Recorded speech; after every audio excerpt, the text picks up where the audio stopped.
لاہور میں ہم نے پنجاب یونیورسٹی میں جب ایڈمیشن لیا، لاہور دیکھنے کا بڑا شوق تھا. مجھے کچھ ساتھیوں نے کچھ فرمائش کی ہے، میں جا رہا ہوں اس طرف. ارشاد احبا ناطق تھا، ناچار اس راہ پڑا جانا.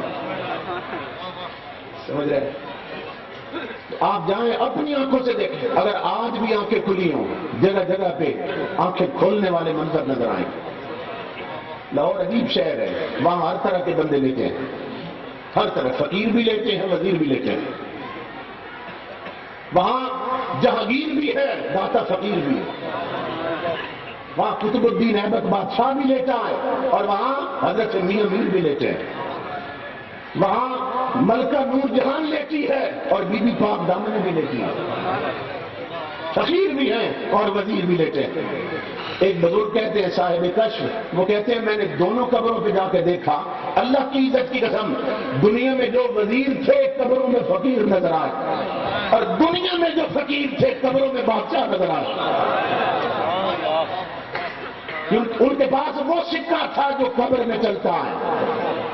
ان کے پاس وہ سکہ تھا جو قبر میں چلتا ہے. تو دریا راوی جائیں، دونوں کناروں پہ دو قبریں بنی ہیں. اس کنارے پر تخت والا لیٹا ہے، اس کنارے پر مصطفیٰ کے مسلح والا لیٹا ہے. اس کنارے پر تاج والا لیٹا ہے، اس کنارے پر پھٹی پگڑی والا لیٹا ہے. اس کنارے پہ وہ لیٹا ہے جس کے ہاتھ میں شراب کا گلاس رہتا تھا. اس کنارے پہ وہ لیٹا ہے جس کے ہاتھ میں مصطفیٰ پر درود کے لیے تسبیح رہتی تھی. اس کنارے پر جہانگیر لیٹا ہے، اس کنارے پر داتا مصطفیٰ کا فقیر لیٹا. ہم ایک ہی دن میں دونوں مقبروں پہ گئے. اللہ کی عزت کے سم اپنی آنکھوں سے دیکھا کہ جہانگیر کے مقبرے پر لان میں گدھے اور کتے پھر رہے تھے، اور داتا مزار پہ گئے تو بزرگوں نے کہا آج کی بات نہیں، 9 صدیاں ہو گئی، ہر سیکنڈ میں مصطفیٰ کا قرآن پڑھا جا رہا ہے. نہ امیران تھے نہ وزیران دے، دیوے بلدے سدا فقیران دے.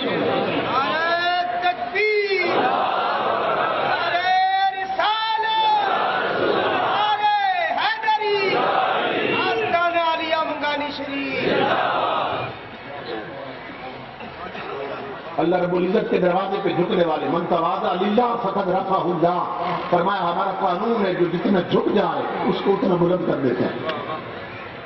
جھکنے والے بنو تو بلند کر دیا جائے. آپ تو ذمہ دار لوگ ہیں، اپنی آنکھوں سے دیکھتے ہیں، جھکڑ چلتے ہیں نا، آندھیاں آتی ہیں، اپنی آنکھوں سے ہم دیکھتے ہیں بڑے بڑے درخت جڑوں سے اکھڑ جاتے ہیں. لیکن ایمان سے بتائیں، یہ گھاس کے تنکے بھی کبھی اکھڑے ہوئے دیکھیں؟ گھاس کے تنکے بھی کبھی دیکھیں اکھڑے ہوئے؟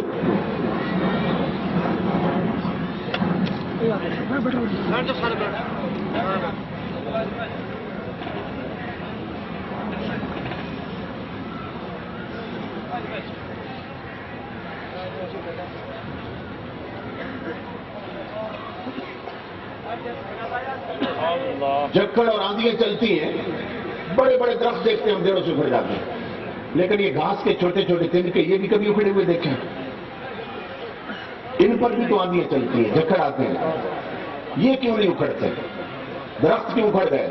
کیا جوڑ تھا ان کا درختوں کے ساتھ؟ وہ کتنے بڑے تھے، یہ کتنے چھوٹے تھے، وہ کتنے اونچے تھے، یہ کتنے نیچے تھے، وہ کتنے طاقتور اور یہ کتنے کمزور، مگر وہ اونچے اکھڑ گئے اور نیچے بچ گئے. جھکڑ دونوں پہ گزرے ہیں، وہ اکھڑے کیوں اور یہ بچے کیوں؟ فقیر کہتے ہیں، اولیاء کہتے ہیں غور کر، وہ اکھڑے اس لیے کہ انہوں نے گردنیں تانی تھی، سرکشی تھی، تمرد تھا، انحراف تھا، انہوں نے ٹکر لی تھی، گردنیں تانی تھی، تو جو اکڑے تھے اکھڑ گئے. جھکڑ اور آندھیاں ان تنکوں پر بھی آئی ہیں، مگر انہوں نے چھوٹا سا کام کر لیا. کام چھوٹا سا کیا، کیا؟ جھکڑ ادھر سے آیا تو ادھر جھک گئے، ادھر سے آندھی اٹھی تو ادھر جھک گئے. اکڑنے والے اکھڑتے رہے، جھکنے والے بچتے رہے.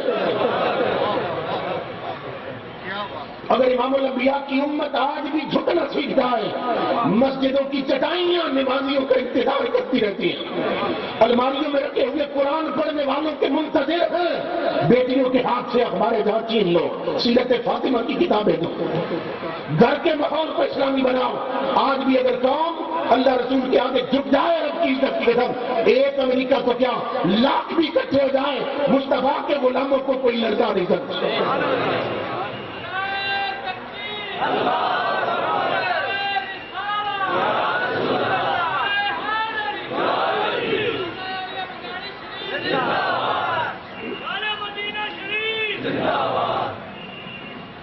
تاجدار کائنات کے غلاموں، یہ ساری قوت یہ اللہ رسول سے تعلق سے نصیب ہوتی ہے۔ آج دیکھ لیں قبر میں لیٹے آپ کو قبر پہ پھول بھی نظر آئیں گے اور قبروں پہ چادریں بھی نظر آئیں گی، رات کو چراغ بھی نظر آئیں گے۔ یہ بڑی عجیب بات۔ حضرت علامہ ارشد القادری انڈیا میں ہمارے بہت بڑے رائٹر گزرے اور بہت بڑے اللہ کے نیک بندے ہیں، انہوں نے کافی کتابیں لکھی ہیں۔ ملتان تشریف لائے کتاب کے لیے، بڑی خوبصورت بات کی انہوں نے، فرمانے لگے میں ایک دن بیٹھا بیٹھا سوچ رہا تھا کہ خزاں کے موسم میں گلاب کے پھول چمن میں بھی نہیں ملتے جہاں گلاب پیدا ہوتا ہے۔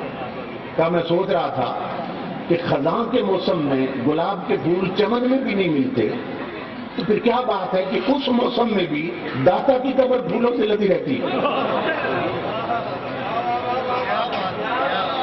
غور کریں تو بہت بڑی بات۔ خزاں کے موسم اور جہاں پھول پیدا ہوتا ہے وہاں بھی نہیں ملتا خزاں کے موسم میں، مگر اس موسم میں بھی داتا کی قبر اور ولیوں کی قبریں پھولوں سے لگی رہتی ہے۔ وہ کہتے ہیں جب سوچا نا تو میرے ایمان نے مجھے جواب دیا کہ نادان، جب قبر کے اندر بہاریں ہوں گی تو باہر پھول کھلتے رہیں گے۔ جب قبر کے اندر بہاریں ہوں گی باہر پھول کھلتے رہیں گے۔ آج ان کی قبریں بتا رہی ہیں کہ اندر بہار ہے، اسی لیے باہر پھول کھل رہے ہیں۔ اور یہاں تو روتے ہوئے آئے تو ہنستے ہوئے پلٹ کے جاتے ہیں، بیمار آئے تو شفا یاب ہو کے جاتے ہیں۔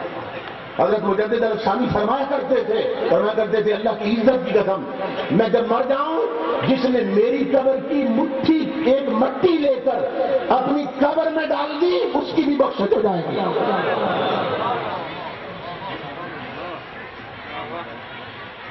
تمہیں کیا خبر اللہ رب العزت ان کا کتنا حیا کرتا ہے، اللہ رب العزت ان سے کتنی محبت کرتا ہے۔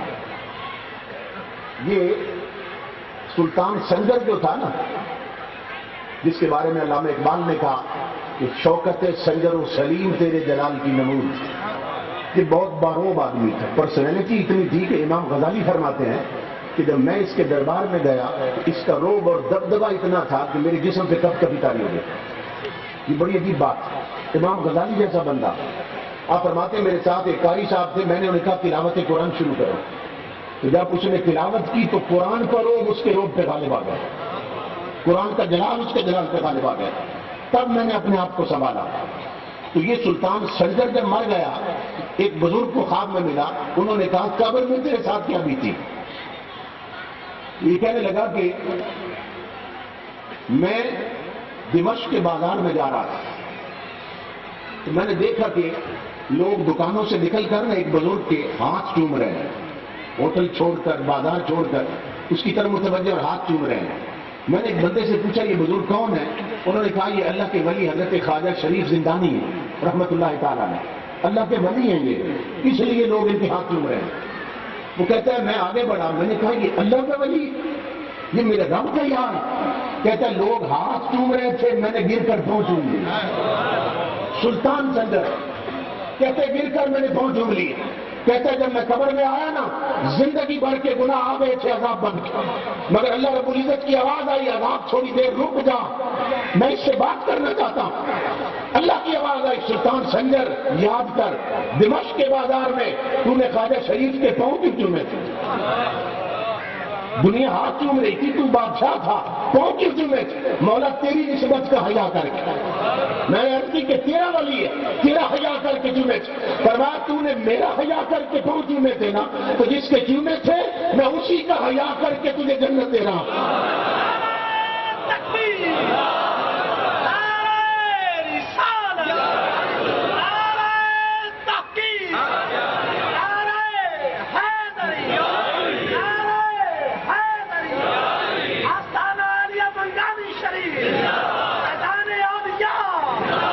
میں جب اندر داخل ہوا تو بیٹیاں جا رہی تھیں، مرد جا رہے تھے، بزرگ گرد اڑ رہی ہے۔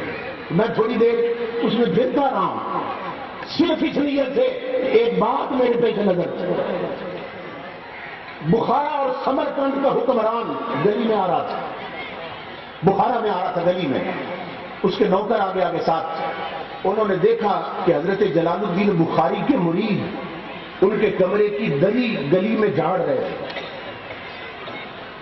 نوکروں نے کہا بادشاہ سلامت آپ رک جائیں, ہم ذرا انہیں روک لیں, وہ گرد اڑ رہی ہے, گرد بیٹھ جائے گی پھر گزرے گی.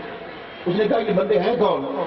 وہ خبر لائے, کہنے لگے جلال الدین بخاری کے مرید ہیں رحمۃ اللہ علیہ, اور ان کے کمرے کی دری جس پر وہ لیٹتے ہیں بیٹھتے ہیں وہ گندی ہو گئی ہے, اس کو جھاڑ رہے ہیں, اس میں گرد لگ گئی.